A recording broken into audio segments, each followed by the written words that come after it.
Marriage Matters with Esther. Looking at backbone of marriage, you have a lot to do. There's supposed to be active communication in your marriage. Communication is quite different from active communication. You heard me right.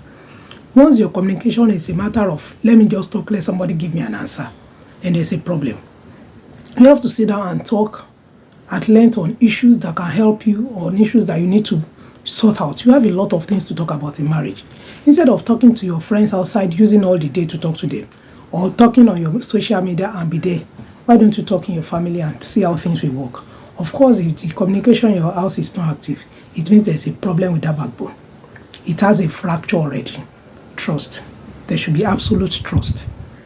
Let us be able to trust ourselves for once. A lot of problem is because we can't just trust ourselves. In fact, some people don't even trust themselves. Talk less of their spouse trusting them. They have betrayed that trust. Understanding. Do we try to understand one another?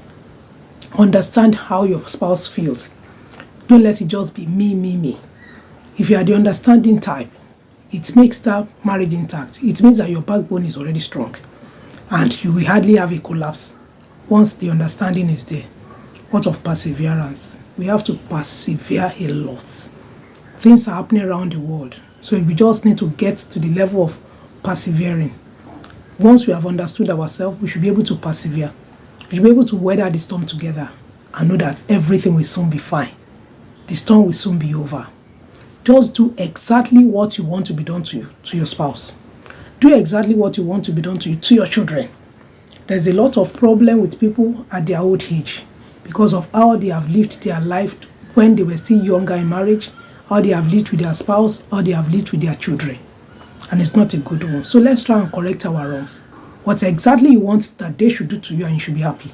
That is what you should do to your spouse. That is what you should do to your children.